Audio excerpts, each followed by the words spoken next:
नमस्कार दोस्तों, आपका स्वागत है। अगर आप इस चैनल पर नए हो, चैनल सब्सक्राइब करें और बेल आइकन प्रेस करें। आपसे एक रिक्वेस्ट है, कृपया शेयर जरूर कर दें। और यह टेस्ट नंबर 18 है, बिहार दुर्गा का प्रश्न है। चलिए चलते हैं फर्स्ट क्वेश्चन पे। अभिलेख उत्कीर्ण करने की प्रथा प्रारंभ हुई किस आक्रमण से? ईरानी आक्रमण से। ध्यान दीजिएगा दोस्तों, अभिलेख उत्कीर्ण करने की प्रथा प्रारंभ किस आक्रमण से हुई? ईरानी। अगला प्रश्न, अभिधम पिटक की रचना किस बौद्ध संगति के दौरान हुई है? तृतीय बौद्ध संगति के दौरान। ध्यान दीजिएगा, अभिधम पिटक की रचना किस बौद्ध संगति के दौरान हुई है? तृतीय। अगला प्रश्न, गाथा सप्तशती नामक काव्य की रचना किस वंश के शासक के द्वारा किया गया है? आंध्र शतवाहन। ध्यान दीजिएगा, गाथा सप्तशती नामक काव्य की रचना किस वंश के शासक द्वारा किया गया है? आंध्र शतवाहन। अगला प्रश्न है, निम्नलिखित में से किस शासक का उपनाम राय पिथोड़ा था? ध्यान दीजिएगा, इसका आंसर बी हो जाएगा, पृथ्वीराज तृतीय का। निम्नलिखित में से किस शासक का उपनाम राय पिथौड़ा था? पृथ्वीराज तृतीय। अगला प्रश्न, बेलूर का युद्ध किनके मध्य हुआ था? चोल और पांड्य के बीच हुआ। ध्यान दीजिएगा दोस्तों, बेलूर का युद्ध किसके मध्य हुआ? चोल और पांड्य के मध्य। और आपसे एक रिक्वेस्ट है, कृपया आप खुद से भी लगाने का प्रयास करेंगे से आपका कितना सही हो रहा है। प्रसिद्ध जैन विद्वान राजशेखर किस सल्तनतकालीन सुल्तान के दरबार में रहते थे? मोहम्मद बिन तुगलक। ध्यान दीजिएगा, प्रसिद्ध जैन विद्वान राजशेखर किस सल्तनतकालीन सुल्तान के दरबार में रहते थे? मोहम्मद बिन तुगलक। अगला प्रश्न है, निम्नलिखित में से किस मुगल शासक द्वारा अलंकार शास्त्र पर रिसाल ए उपज नामक पुस्तक लिखी? बाबर। ध्यान दीजिएगा, किस मुगल शासक द्वारा अलंकार शास्त्र पर रियाल ए उपज नामक पुस्तक लिखी गई? बाबर। अगला प्रश्न है, खेड़ का युद्ध कब हुआ? 1707 ईस्वी में। खेड़ का युद्ध कब हुआ? 1707 ईस्वी। अगला प्रश्न है दोस्तों, गोखले माई पॉलिटिकल गुरु नामक पुस्तक के लेखक कौन है? महात्मा गांधी। ध्यान दीजिएगा दोस्तों, गोखले माई पॉलिटिकल गुरु नामक पुस्तक के लेखक कौन है? महात्मा गांधी है। दोस्तों अगला प्रश्न है, निम्नलिखित में से कौन सा लॉर्ड हार्डिंग द्वितीय के कार्यकाल से संबंधित है? सी नंबर, बनारस हिंदू विश्वविद्यालय की स्थापना। ध्यान दीजिएगा दोस्तों, लॉर्ड हार्डिंग द्वितीय के कार्यकाल में क्या हुआ था? बनारस हिंदू विश्वविद्यालय का स्थापना हुआ था। अगला प्रश्न है, सेवा सदन का संस्थापक कौन थे? बी.एम. मालाबारी। सेवा सदन के संस्थापक बी.एम. मालाबारी। अगला प्रश्न है दोस्तों, यदि विद्रोहियों को कोई एक भी योग्य नेता होता तो हम सदा के लिए हार जाते, उपयुक्त कथन 1857 के विद्रोह के संदर्भ में किस विद्वान ने कहा है? जॉन लॉरेंस ने कहा है, जॉन लॉरेंस। अगला प्रश्न है, वघेरा विद्रोह किस राज्य से संबंधित है? गुजरात से संबंधित है। बघेरा विद्रोह किस राज्य से संबंधित है? गुजरात से। अगला प्रश्न है दोस्तों, करो या मरो का नारा निम्नलिखित में से आंदोलनों के किसके साथ संबंधित था? भारत छोड़ो आंदोलन। ध्यान दीजिएगा दोस्तों, करो या मरो किस आंदोलन में जो है नारा दिया गया? भारत छोड़ो आंदोलन में दिया गया। अगला प्रश्न है, आजाद हिंद फौज के झंडे पर किस पशु का चिन्ह था? शेर का चिन्ह था। अगला प्रश्न दोस्तों, निम्नलिखित में से कौन सा स्थलखंड गोंडवाना लैंड का नहीं है? एशिया नहीं है। ध्यान दीजिएगा, कौन गोंडवाना लैंड का है? ये मेडागास्कर हो गया, ऑस्ट्रेलिया हो गया, अफ्रीका है। अगला प्रश्न है, वग्याल या प्यार नामक घास के मैदान पाए जाते हैं लघु हिमालय में। जो बुलग्याल या प्यार जो घास कहाँ पाया जाता है? लघु हिमालय में पाया जाता है। अगला प्रश्न है दोस्तों, सिक्यांग कांगड़ी पर्वत शिखर अवस्थित है। यह जो है चीन में अवस्थित है, नाम से ही स्पष्ट पता लगता है। सिक्यांग कांगड़ी पर्वत शिखर अवस्थित है चीन में। अगला प्रश्न है, भारत का दूसरा सबसे बड़ा डेल्टा कौन सी नदी बनाती है? कृष्णा नदी। अगला प्रश्न है, भारत में होने वाली वर्षा का मुख्य रूप से किसके द्वारा नियंत्रित होती है? भू आकृतियों से। अगला प्रश्न है, निम्नलिखित में से किस मृदा में मृदा संस्तर नहीं पाया जाता है? जलोढ़ मृदा में। अगला प्रश्न है दोस्तों, सामुदायिक कृषि वानिकी का उद्देश्य क्या है? ये भूमिहीन लोगों को जो है वानिकी से जोड़ना। ध्यान दीजिएगा, जो भूमिहीन लोग हैं उसको वनीकरण से जोड़ना। सामुदायिक कृषि वानिकी का उद्देश्य यही है, भूमिहीन जिसके पास भूमि नहीं है उनको जो है वनीकरण से जोड़ना, मतलब पेड़ पौधा लगाने से जोड़ना। अगला प्रश्न है, भारत में कुल कितने जैव आरक्षित क्षेत्र घोषित किए गए हैं? 18। जैव आरक्षित क्षेत्र कितना है भारत का? 18। अगला प्रश्न, निम्नलिखित में से कौन सा भारत का सर्वाधिक भौम जल उत्पन्न प्रदेश है? गंगा ब्रह्मपुत्र बेसिन।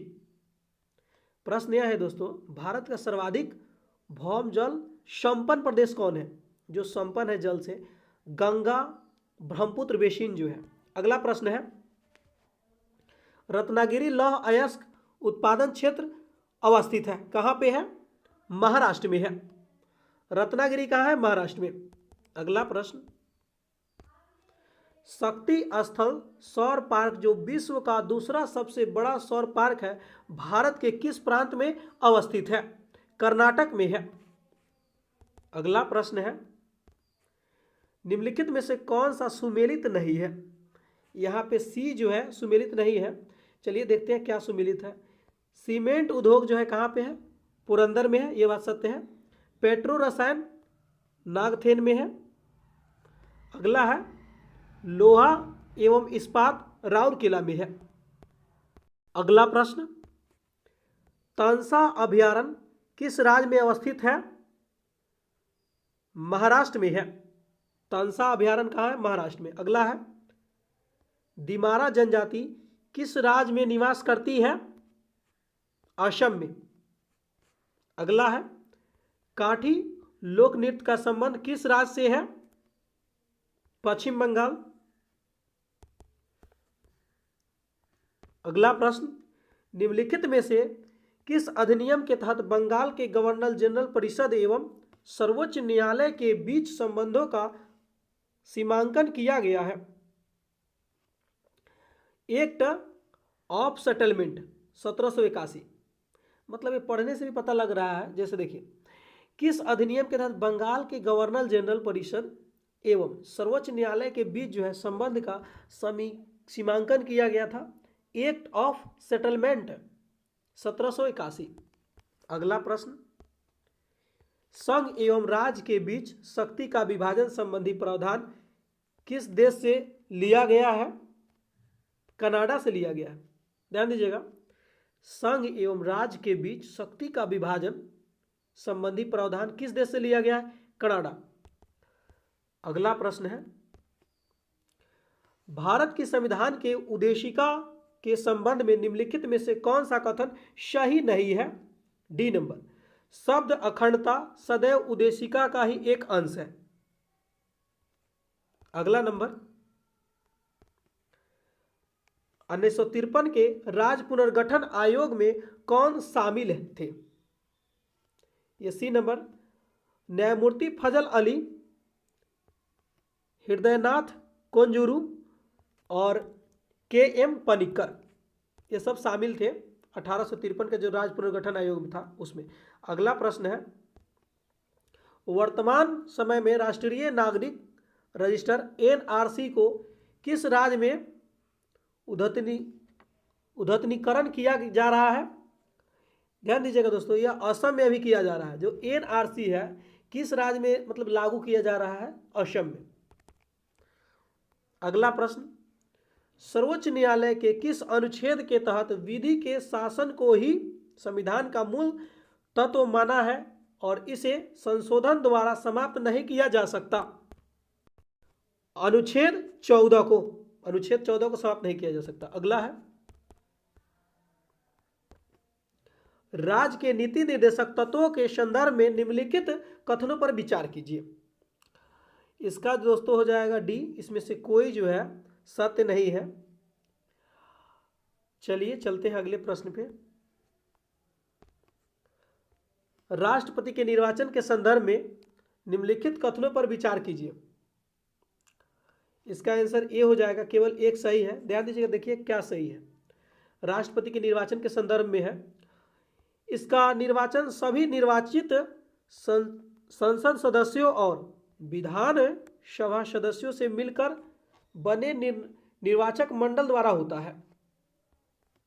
मतलब जो संसद का जो सदस्य होता है वो होता है, और प्लस में क्या होता है, विधानसभा का जो सदस्य होता है, ये सब मिलाकर निर्वाचक मंडल तैयार करता है, उसी के द्वारा जो है राष्ट्रपति का चुनाव होता है। अगला प्रश्न है, उच्च न्यायालय पर प्रशासनिक दृष्टि से किसका नियंत्रण है? इनमें से किसी का नियंत्रण नहीं है दोस्तों। ध्यान दीजिएगा दोस्तों, यहाँ पे जो उच्च न्यायालय का प्रशासनिक दृष्टि से किसी का नहीं है, लेकिन यहाँ पे यही रहता उच्च न्यायालय पर न्यायिक दृष्टिकोण से किसका नियंत्रण है, तो यहाँ पे उच्चतम न्यायालय का हो जाता, यानी सर्वोच्च न्यायालय का हो जाता। लेकिन अभी यहाँ पे जो प्रशासनिक है, प्रशासनिक किसी का नियंत्रण नहीं होता है। अगला प्रश्न है, किस संविधान संशोधन के तहत लोकसभा की अवधि 6 वर्ष से घटाकर 5 वर्ष कर दिया गया? 44वां संविधान संशोधन के तहत जो है क्या किया गया, लोकसभा की अवधि पहले 6 वर्ष होता था, बाद में 5 वर्ष कर दिया गया 44वां संविधान संशोधन करके। अगला प्रश्न है, लोक लेखा समिति के संबंध में कौन सा विकल्प सही नहीं है? डी। इनमें से सभी जो है कोई इसमें सत्य नहीं है, इसे पढ़ने से कोई फायदा नहीं। आगे बढ़ते हैं। अनुच्छेद 258 का राज्य को शक्ति प्रदान करता है, संघ को कृत्य सौंपना केंद्र की शक्ति। ध्यान दीजिएगा, अनुच्छेद 258 के क क्या कहता है, राज्य को शक्ति प्रदान करता है, संघ को कृत्य सौंपना केंद्र की शक्ति। अगला प्रश्न है, सिक्किम पूर्वोत्तर परिषद में कब शामिल हुआ? इसका आंसर डी हो जाएगा, 2002 में शामिल हुआ। अगला प्रश्न है, राष्ट्रीय मानव अधिकार आयोग के अध्यक्ष का कार्यकाल होता है 3 वर्ष का होता है। अगला प्रश्न, वन्य जीव जंतुओं का संरक्षण विषय है, समवर्ती सूची का विषय है। अगला प्रश्न है, संतोष ट्रॉफी का संबंध किस खेल से है? फुटबॉल से है। ध्यान दीजिएगा दोस्तों, फुटबॉल से है संतोष ट्रॉफी का संबंध। अगला प्रश्न, काव्यदर्श नामक ग्रंथ की रचना किसके द्वारा की गई है? डांडी के द्वारा। दोस्तों अगर आप इसको 2 बार सुन लेंगे ना तो पूरा टोटली क्वेश्चन याद हो जाएगा। ऐसे तो मैं प्रयास करता हूँ एक ही बार में बताने का, लेकिन आपको ज़्यादा अगर डाउट हो तो एक बार और सुन लीजिएगा ना, पूरा कंफर्म याद हो जाएगा ये 100 क्वेश्चन। आर्थिक विकास का सर्वोत्तम सूचकांक उपलब्ध करवाया जाता है किसके द्वारा? प्रतिवर्ष प्रति व्यक्ति आय में वृद्धि द्वारा।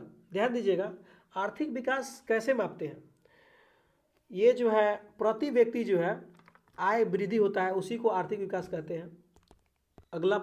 अगला प्रश्न, अवमूल्यन का उद्देश्य होता है निर्यात को प्रोत्साहित करना।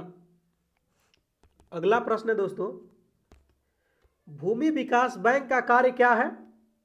दीर्घकालीन ऋण कृषकों को उपलब्ध कराना। अगला प्रश्न है दोस्तों, निम्नलिखित में से किस कोशिका विभाजन में गुणसूत्र का निर्माण नहीं होता है? अर्धसूत्री विभाजन में जो है दोस्तों नहीं होता है। अगला प्रश्न है, तेल प्रदूषण के नियंत्रण में प्रयुक्त होने वाला सुपर बग क्या है? जीवाणु विकृति है, जीवाणु विकृति।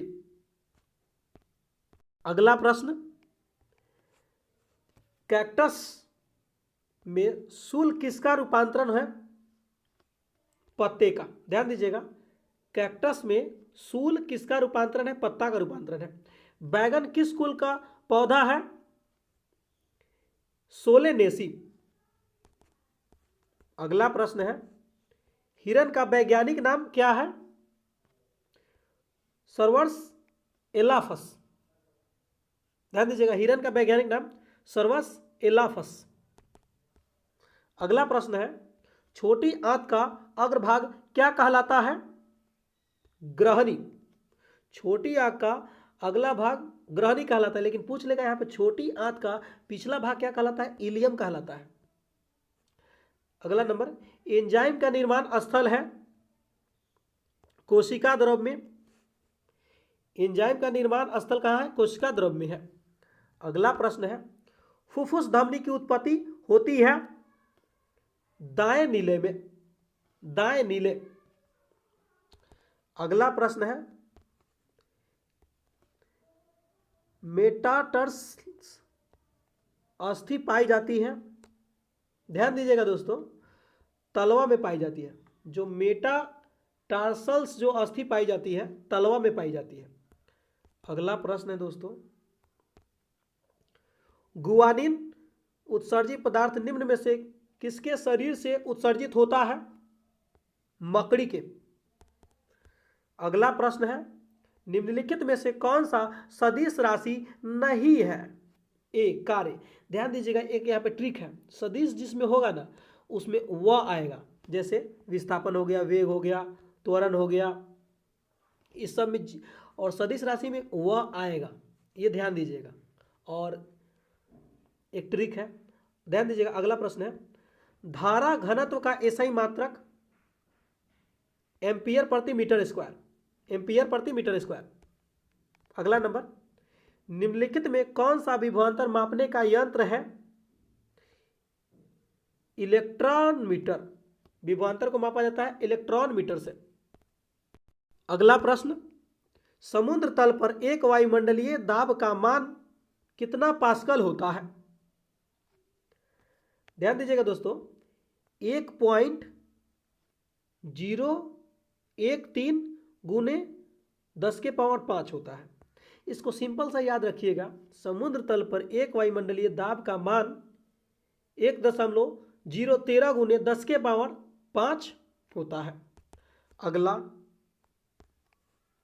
सिनेमाघरों, बड़े महासागरों आदि में ध्वनि स्रोत बंद होने के बाद कुछ देर तक ध्वनि सुनाई देती रहती है, इसका कारण क्या है?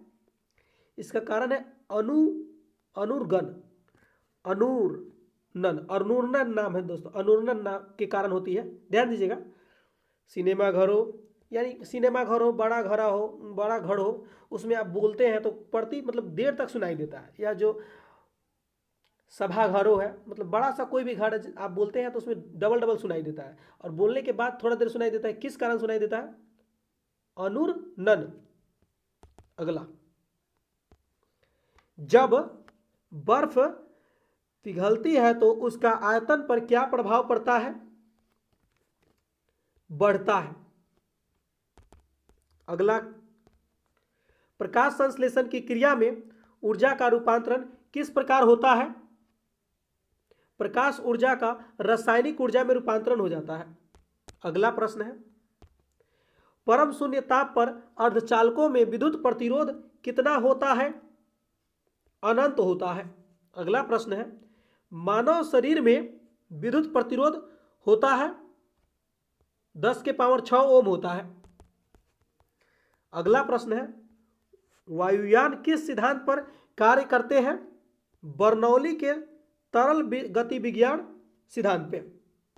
अगला प्रश्न है, जल का एक यौगिक क्योंकि इसमें रासायनिक बंधनों से जुड़े हुए दो भिन्न तत्व होते हैं।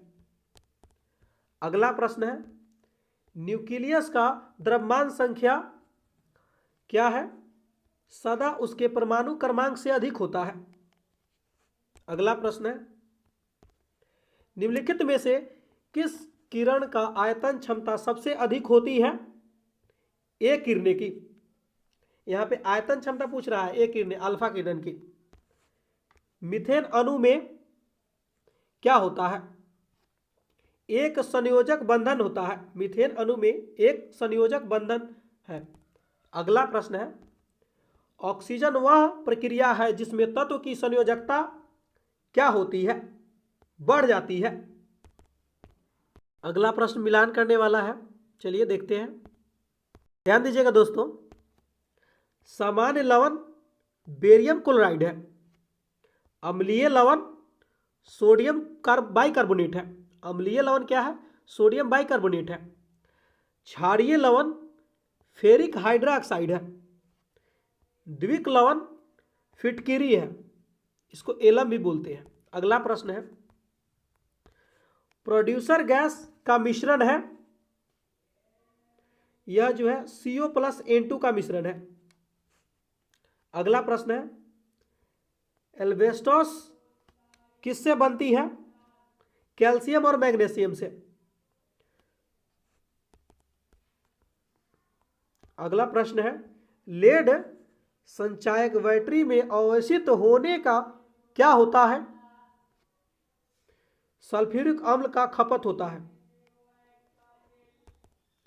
अगला प्रश्न है, कैल्शियम कार्बाइड पर जल की प्रतिक्रिया द्वारा कौन सी गैस उत्पन्न होती है? एसिटिलीन। अगला प्रश्न है दोस्तों, करंट का है, बहुत अच्छा प्रश्न है। हाल ही में जनवरी 2023 में जैविक गुणवत्ता पर राष्ट्रीय शिखर सम्मेलन का आयोजन कहां किया गया है? नई दिल्ली में। अगला प्रश्न है, FID वर्ल्ड चैंपियनशिप 2023 की मेजबानी कौन सा देश करेगा? कजाकिस्तान। अगला प्रश्न है, हाल ही में जनवरी 2023 में बाजरा पर अंतर्राष्ट्रीय मेला कहां शुरू हुआ? कर्नाटक में शुरू हुआ। हाल ही जो है महिला प्रीमियर लीग 2023 की उप विजेता कौन टीम रही है? दिल्ली कैपिटल्स। विश्व आर्थिक मंच 2023 शिखर सम्मेलन कहां आयोजित किया गया? स्विट्जरलैंड में। अगला प्रश्न है, हाल ही में कौन सा देश इबोला रोग प्रकोप के अंत की घोषणा किया है? युगांडा ने किया है।